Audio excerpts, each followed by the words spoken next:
하나님께서 구원받은 성도들을 위하여 풍성하신 은혜를 예비해 놓으셨습니다. 그러므로 구원받은 성도들은 하나님께서 예비해 놓으신 은혜를 경험하며 살아야 하는 것입니다. 이 구원받은 성도들이 오늘 창세기 22장 14절에서 말씀하는 여호와 이레의 신앙으로 살아야 한다 하는 것입니다. 하나님께서는 오늘 우리를 위하여 은혜를 예비해 놓으셨습니다. 그것을 우리는 여호와 이레라 그렇게 부르기도 합니다. 이 여호와 이레란 말은 여호와께서 준비하신다라는 뜻입니다. 이삭을 희생 제물로 준비했던 곳에 대해 아브라함이 붙인 명칭이기도 합니다. 오늘 창세기 22장 14절에 있는 말씀인데요. 이 하나님께서 성경 곳곳에 여호와 이레의 은혜가 있습니다. 특별히 창세기 하나님께서 창세기 1장 2장에 보면 하나님이 처음 세상을 창조하실 때 그 속에서도 여호와 이레의 은혜가 있는 것을 우리가 주목해 봐야 됩니다. 창세기 1장 1절에서 23절에 보시면요. 하나님이 세상을 창조하실 때 인간을 가장 먼저 창조해도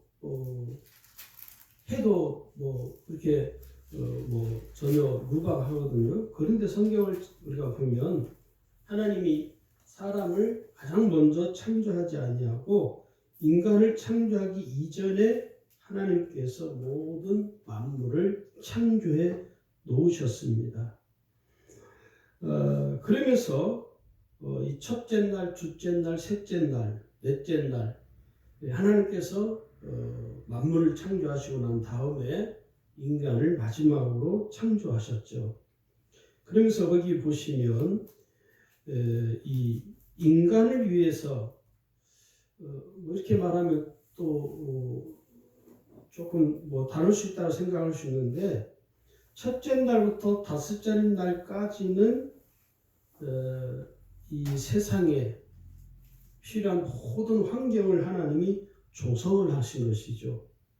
모든 환경, 정말 최적화되어진 모든 환경을 다 조성하신 이후에 여섯째 날 하나님이 인간을 창조하신 것을 우리가 잘 알죠.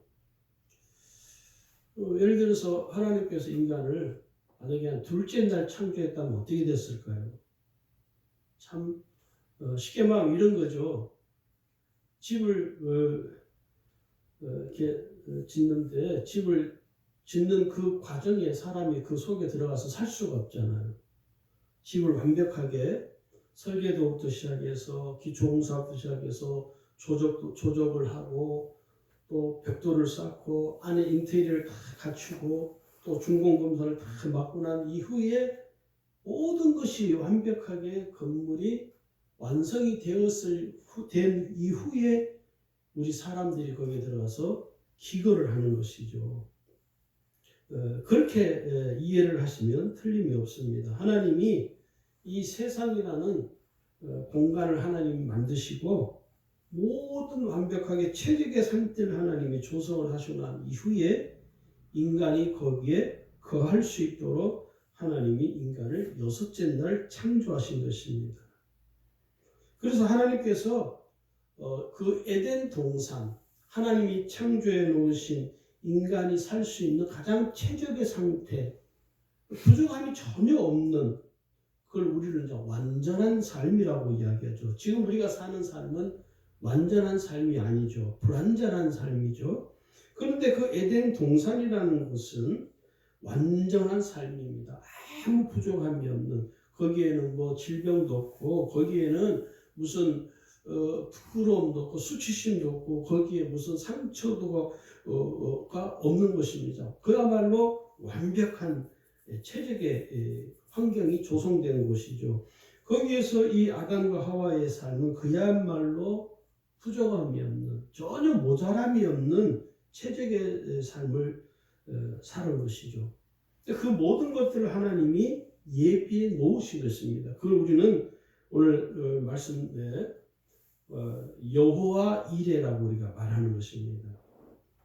거기 보시면 창세기 1장 28절에 보시면요, 하나님이 그들에게 복을 주시며 하나님이 그들에게 이르시되 생육하고 번성하여 땅에 충만하라, 땅을 정복하라. 여기 보면 하나님이 그들에게 복을 주시면서 말씀하기를 생육하고 번성하여 땅에 충만하라, 바다의 물고기와 하늘의 새와 땅에 움직이는 모든 생물을 다스리라.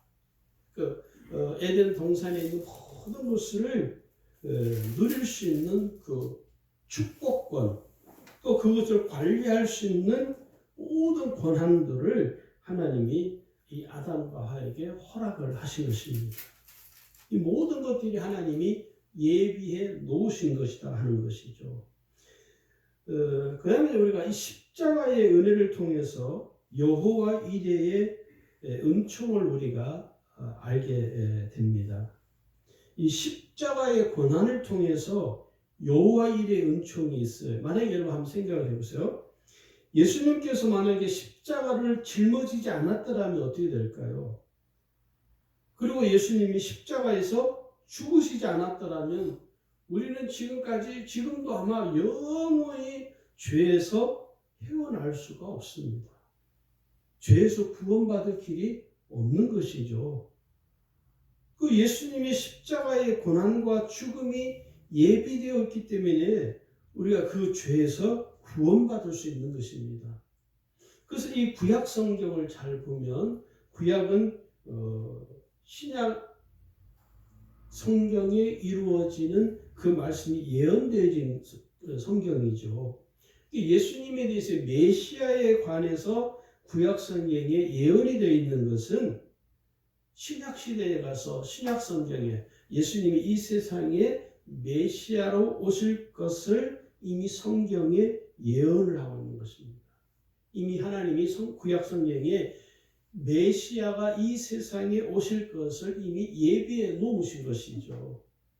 어느 날 갑자기 무슨 예수님이 이 세상에 짠 하고 나타난 것이 아니라 구약 성경을 통해서 구약에 예언되어지고 기록되어진 그 메시아이신 예수 그리스도가 이 세상에 오실 것, 이 세상에 오셔서 죽으실 것, 이런 사실들을 성경에 기록하는데 이걸 우리는 뭐라 하냐면 여호와 이레의 은총이라고 말하는 것입니다. 고린도서 1장 18절에 말씀하기를 십자가의 도가 멸망하는 자들이 밀어난 것이요 구원을 얻는 우리에게는 하나님의 능력이 됨이라, 그렇게 했죠. 그러니까 이 십자가의 도가 구원받은 우리에게는 뭐가 됩니까? 은총이 되는 것입니다. 하나님께서 이미 여호와 이레의 은혜로 말미암아 이미 십자가의 고난이 예견되어진 것, 예언이 되어진 것이죠. 이미 하나님께서 예비해 놓으신 것입니다. 그리고 자 두 번째는요, 예수님이 부활을 예비해 놓으셨습니다. 하나님께서 예수님이 부활하실 것을 이미 예비해 놓으신 것이죠. 십자가에 죽었기 때문에 이걸 빨리 살아나야지, 그렇게 해서 살아나는 것이 어느 날 갑자기 뭐 된 것이 아니라 이미 성경에 예언된 대로 또 예수님이 살아 생전에 늘 제자들에게 말씀을 하셨잖아요. 예수님이 살아나실 것, 죽으실 것과 예수님이 살아나실 것에 대해서 제자들에게 계속해서 말씀을 해 오셨습니다. 그게 뭐냐면 그게 다 이미 예비된 은총이라는 것이에요. 그럼 우리는 여호와 이레의 신앙이라, 여호와 이레의 은총이라 그렇게 말합니다. 그 예수님의 부활을 처음으로 목격한 사람들이 누구냐면 여인들입니다. 예수님의 제자들도 아니고 여인들이죠, 여인들. 그 여인들이 예수님이 무덤에서 부활하신 사실을 가장 먼저 처음으로 목격한 부활의 증인들이죠. 그래서 이 부활의 증인이 된다는 것은 하나님께서 예비하신, 이미 예수님이 십자가에서 죽으시고 무덤에서 사흘 만에 다시 살아날 것을 이미 예수님께서 말씀하신 것처럼 그것은 이미 준비되어 있는 것입니다. 예비가 되어 있는 것이죠. 또 두려움으로 가득 찬 제자들에게도 예수님이 부활하셔서 다시 살아나셔서 요한복음 20장에 보면 그들에게 나타나시고 또 엠마오 마을로 가는 두 제자에게도 나타나시죠. 죽은 모습이 아니라 다시 산 모습으로 부활하신 모습으로 예수님이 나타나셔서 그들과 함께 엠마오 마을까지 동행을 했습니다. 그런데 이 두 제자는 자기들 옆에 지금 함께 걸어가면서 대화를 나누고 있는 그 예수님이 부활하신 예수님이라는 사실을 깨닫지를 못했습니다. 나중에 이제 예수님하고 헤어지고 난 이후에야 그때 가서 뒤늦게 깨닫죠. 그 장면이 누가복음 20장 31절 32절에 있습니다. 거기 보면 그들의 눈이 밝아져 그인 줄 알아보더니 예수는 그들에게 보이지 아니하시더라. 그래서 둘이 이야기하기 뭐냐면 야 우리가 서로 대화할 때 성경을 저분이 우리에게 성경을 풀어줄 때 우리의 마음이 뜨겁지 아니했더냐? 그러고 보니까 아 맞다 그분이 우리 주님이시네. 예수님이 부활하셨네. 뒤늦게 나중에 깨닫게 된 것이죠. 어쨌든 간에 이 구원받은 이 예수님이 부활했다는 이 사실도 하나님께서 이미 예비해 놓으신 여호와의 이레의 은총이라는 것입니다. 그래서 오늘 우리는요 구원받은 성도들은 부활 신앙으로 부활의 증인으로 사는 것입니다. 예수님이 죽음을 깨트리시고 무덤에서 사흘 만에 다시 살아나셨습니다. 그 예수님이 다시 부활하셔서 지금은 하나님 우편 보좌에 좌정하고 계십니다. 그래서 우리는 그 예수님이 부활했다는 이 사실을 끊임없이 우리가 사람들에게 증거하게 되는 것이죠. 왜냐하면 우리는 부활의 증인이기 때문에 그렇다는 것입니다. 그 다음에 세 번째는 하나님께서 예배해 놓으신 있는데 그게 뭐냐면 예수님의 재림을 지금 준비해 놓으셨습니다. 아직 이제 이 재림이 이루어지지 않은 것이죠. 예수님께서 부활하시고 승천하셔서 하나님 우편 보좌에 좌정하고 계시면서 이제는 그 예수님이 이제 다시 이 세상에 재림하실 것에 대해서 말씀하고 그것이 이제 한 가지 남겨져 있는 하나님이 예비하신 은총이 이제 마지막 남겨 있는 것입니다. 근데 예수님께서 우리에게 뭐라고 말씀하냐면 요한복음 14장에 가면요 근심하지 말라 그렇게 말씀해요. 왜냐하면 내가 너희를 위하여 처소를 예비하러 갈 테니 너희는 근심하지 말라. 우리가 근심을 왜 하냐면 우리가 참 많은 것들로 근심하잖아요. 뭐 입는 것 때문에 근심하고 먹는 것 때문에 근심하고 돈 없는 것 때문에 근심하고 사람들이 많은 이 일로 근심합니다. 그런데 하나님께서는 오늘 예수님께서는 우리에게 근심하지 말라. 내가 너희를 위하여 처소를 예배하러 가노니 처소를 예배하면 내가 너희를 다시 영접하러 데리러 올 것이다. 그렇게 우리에게 말씀을 하고 계십니다. 그 다음에 네 번째 예비된 것이 있는데 그게 뭐냐면 치유의 은총이 예비되어 있다는 것입니다. 예수님께서 채찍에 맞으심으로 우리의 질병을 우리의 질고를 친히 담당하셨다는 것이죠. 그래서 예수님이 채찍에 맞음으로 나음을 입었다는 것이 무슨 말이냐? 채찍에 맞았기 때문에 나음을 입었다는 말이 아니라 예수님이 채찍에 맞으심으로 보혈을 흘리시잖아요. 그 예수님께서 흘리신 거룩한 보혈의 능력이 우리의 질병을 치유케 하는 은혜가 있는 것입니다. 할렐루야. 우리가 모든 질병으로부터 그런 일들은 참 많죠. 그런 간증들은 뭐 수도 없이 많죠. 어떤 사모님은 암에 걸렸는데 왜 하나님 나를 이렇게 암에 걸렸냐고 그래서 감사하는 글을 쓰면서부터 감사를 하는 글을 쓰다 보니까 감사할 게 너무 많은 거예요. A4 용지에 한 장 그 앞뒤로 빽빽하게 써도 감사할 것이 계속 나오는 거예요. 그렇게 하다가 병원에 가서 다시 정밀 검사를 받았는데 암이 없어져 버린 거예요. 분명히 그 전에 진단받을 검사받을 때는 암세포가 있었는데 감사드렸더니 그리고 가진 날을 다시 제2차 검사를 검진을 받았는데 암세포가 흔적도 없이 사라져 버린 거예요. 그게 뭡니까? 예수 그리스도의 보혈의 능력을 믿고 의지하는 자에서 나타나는 치유받는 은총이 예배되어 있다는 것입니다. 할렐루야. 그 다음에 다섯 번째는요, 천국에서 모든 것을 준비해 놓으시고 기다리신다는 것입니다. 여러분, 성경에 기록된 이 천국은 가상의 세계가 아니라 실제로 실존하는 곳이죠. 천국은 누구나 갈 수 없습니다. 예수 안 믿는 사람들 중에 그런 분이 계시더라고요. 천국 이야기하는 천국은 너무 가고 싶다는 거예요. 자기는 교회는 다니기 싫은데 천국은 가고 싶다는 거예요. 그거는 정말 어불성설이죠. 천국은 아무나 가는 곳이 아닙니다. 택함받은 사람, 하나님으로부터 구별된 사람, 예수 그리스도를 믿고 예수님을 나의 구주 나의 하나님으로 마음에 믿고 영접한 사람만이 천국에 갈 수 있는 것이죠. 그래서 이 천국에 대해서 더 이상 이제 우리가 불신자들하고 논쟁을 할 가치가 없습니다. 왜냐하면 불신자들은 자기들 눈에 안 보이는 것은 실존하지 않는 것이라고 생각을 하기 때문에 그들과 함께 앉아가지고 뭐 천국이 있다 없다 논쟁할 필요가 없는 것이죠. 그래서 우리는 이 천국은 예수님을 구주로 믿고 고백하고 마음에 믿고 영접한 사람만 가는 곳이다 하는 것입니다. 그래서 여러분 간단해요. 예수님을 안 믿는 사람들은 어디 가느냐? 지옥 가는 것입니다. 예수 믿는 사람들은 천국 가는 것이고 이게 분명합니다. 그 중간은 없습니다. 중간. 뭐 천주교처럼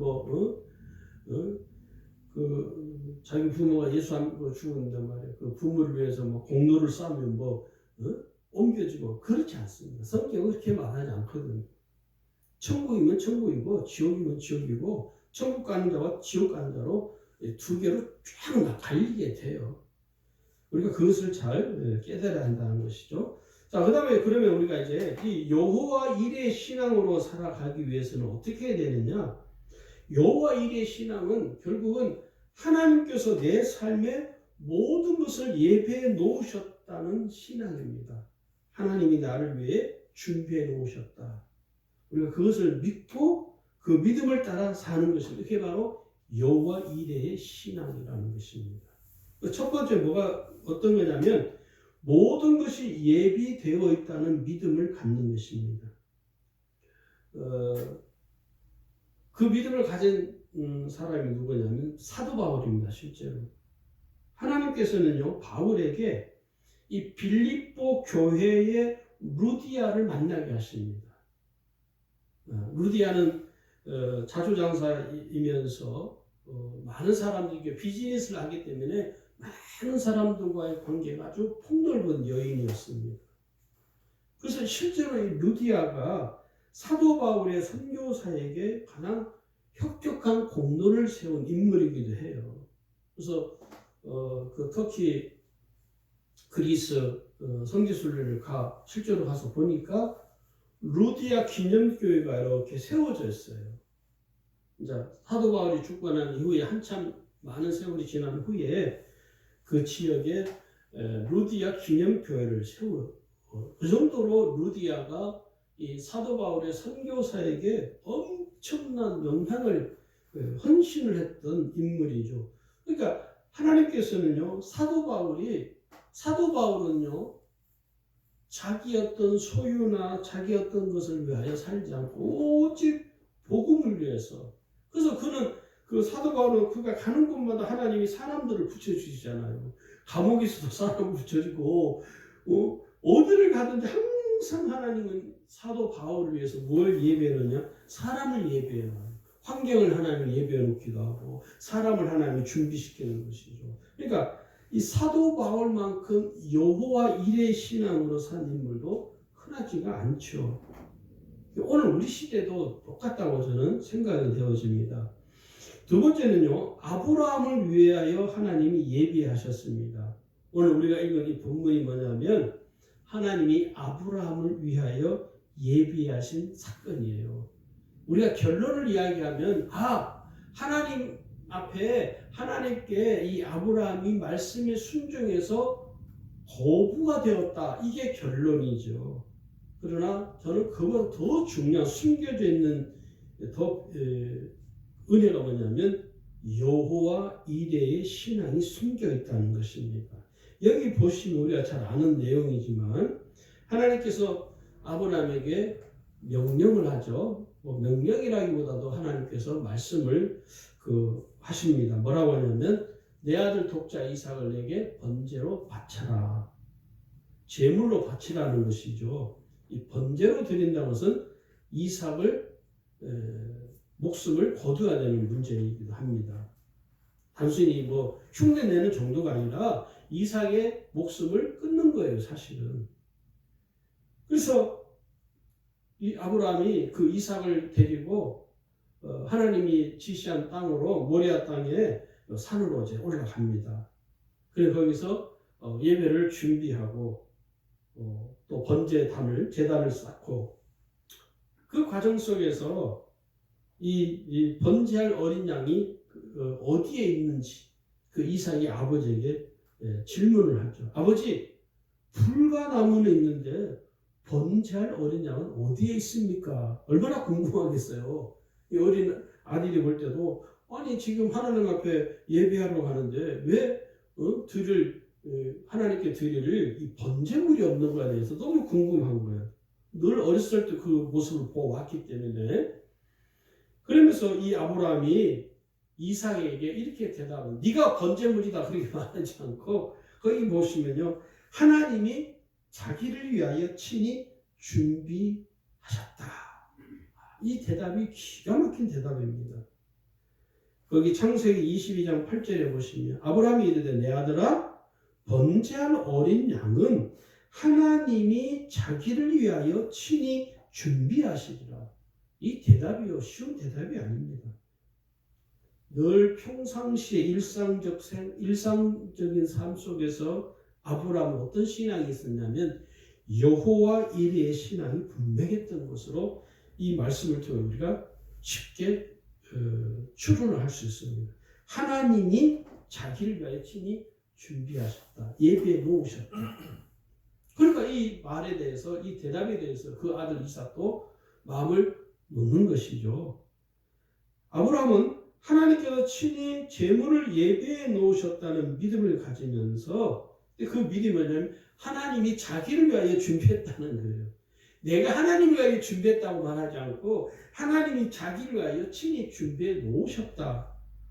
자기가 준비하는 것이 아니라 하나님이 친히 하나님 자기를 위해서 준비해 놓았다는 것입니다. 이게 여호와 신앙의 본질인 것입니다. 그러나 그렇게 말하고 난 이후에 이제 아브라함이 그 아들을 칼로 내려치려고 하죠. 모순된 점이 많잖아요. 그러나 아브라함의 심령 속에는 뭐가 있냐면 육신의 눈에는 번제할 어린 양이 보이지 않았지만 그럼에도 불구하고 이 아브라함은 하나님이 자기를 위하여 친히 준비해 놓으셨다는 믿음이 있었기 때문에 전혀 주저없이 망설임 없이 하나님 앞에 예배를 지금 번제를 이제 지금 예배드리는 예배 행위를 진행해 가는 것입니다. 그리고 이 이삭의 제물을 바치기 위해서 칼을 들어 이삭을 내려치려고 할 그 순간 하나님께서 여호와의 사자를 통해서 다급하게 부르시죠. 아브라함아, 아브라함아. 얼마나 하나님이 다급했으면 그렇게 두 번 아브라함 이름을 급하게 부르셨겠습니까? 그래서 하시는 말씀은 그 아이에게 손을 대지 말라. 아무 일도 하지 말라. 내가 내 아들 독자까지도 내게 아끼지 아니하였으니 내가 이제야 내가 하나님을 경외하는 줄 아노라. 할렐루야. 이게 아브라함의 진짜 신앙의 모습이다 하는 것입니다. 하나님 말씀에 전적으로 순종하고 하나님의 예비하시는 그 은혜를 전적으로 믿고 의지하는 이 여호와 이레의 신앙으로 살아가는 그 아브라함이요, 하나님으로부터 우리가 상상할 수 없는, 우리가 감히 셀 수 없는 어마어마한 위대하고 거대한 축복을 받게 된 것입니다. 많은 성도들이 기도하고 또 그렇게 사모하잖아요. 하나님, 내게 아브라함 같은 축복을 허락하여 주시옵소서. 제가 잊어버리지 않는 게, 제가 20대 청년 때 그 기도원을 이렇게 가끔 자주 갔는데, 기도원에 갈 때마다 강사 목사님들이 올라와서 가지고 성도들한테 뭐라고 하냐면, 이 아브라함 설교를 하면서 여러분도 아브라함 같은 축복을 받을 수 있습니다. 그러면 오 성도들이, 저도 그렇고 뭐 두 손으로 높이 손을 들면서 막 아멘. 나도 아브라함 같은 축복을 받고 싶다. 저도 그랬거든요. 아브라함 같은 축복을 너무 사모하는 거예요. 그런데 문제가 뭐냐면, 아브라함 같은 신앙은 없는 것이죠. 그러니까 도둑놈이 뭐죠. 복음 받고 싶은데 아브라함 같은 신앙은 준비가 안 돼 있는 거예요. 그러니까 우리가 그냥 마음이 헛해지는 것이죠. 그냥 기도를 올라왔는데 목사님 분명히 아브라함 같은 축복 받는다고 그냥 목사님 입 튀어가면서 말하던데, 왜 내게 하나님이 아브라함과 같은 축복을 안 주시는지 모르겠다고 막 불평하고, 하나님이 그 소리를 들으시고 얼마나 기가 찼겠습니까? 그죠? 그러니까 우리가요, 아브라함과 같은 축복을 받는 사람이 되려면 아브라함처럼 여호와 이레의 신앙으로 살아야 됩니다. 할렐루야. 여러분, 인간이요, 이 세상에 태어날 때 빈손으로 태어나잖아요. 제가 이 설교를 준비하면서, 이 말씀을 준비하면서 깨달은 게 하나 있어요. 인간이 왜 빈손으로 태어날까? 빈손으로 왔다가 빈손으로 가잖아요. 그 속에 여호와 이레의 신앙이 있더라. 인간이 빈손으로 오는 건 하나님이 다 예비해 놓았다는 거예요. 또 빈손으로 가는 것도 하나님이 다 예비해 놓은 하나님 것이니까 갖고 가지 말라 그 말이에요. 너는 빈손으로 왔으니까 그냥 갈 때도 빈손으로 가라는 거예요. 할렐루야. 여러분 벌써 알고 계셨군요. 제가 이 말씀을 준비하면서 맞다. 인간이 빈손으로 온 것은 하나님이 다 예비해 놓았다는 것이죠. 내 모든 삶, 앞으로 내 미래의 삶도 하나님이 다 예비해 놓았어요. 그래서 어떤 면에서 우리가 마음에 위로가 되는 거예요.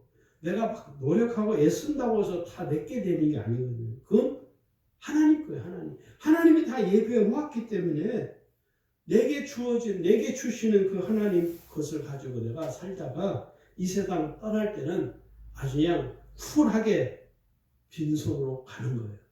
할렐루야. 이게 여호와 이레의 신앙으로 사는 것입니다. 할렐루야. 아멘. 두 번째는요, 행위적인 신앙을 버리고 온전한 믿음으로 살아야 됩니다. 이 행위적인 신앙이 뭐냐면, 자꾸 우리는 뭔가를 할 때 거칠어적인 행위를 중요하게 여겨요. 다시 말해서 자꾸 사람들에게 보이려고 하는 거예요. 어떤 신앙을 자꾸 사람에게 보이려고, 자꾸 뭔가를 하려고 해요. 그러다 보니까 우리의 신앙의 모습이 자꾸 거칠어적인 모습으로 우리가 이렇게 포장될 때가 많습니다. 이번에 각 11개 연예 감독과 감독회장이 선출이 됐어요. 이제 또 감리교로 또 한바탕 또 이게 폭풍우가 또 지나가게 될 것 같아요. 감독회장 선거 끝났기 때문에 또 이제 누군가 또 나서서 또 그렇게 하는 분들이 계시더라고요. 감독을 회장 된 사람을 또 끌어내리기 위해서 온갖 그 일들을 다 버리고, 참 감리교가 어떻게 될지, 이게 이제 막강한 권력을 가지는 거예요. 4년제를 하다 보니까 더군다나 이 4년제 감독 회장이 되면 막강한 권력을 잡는 거거든요. 저도 늘 하는 말이에요. 장로교처럼 그냥 1년 단임제를 했으면 좋겠다.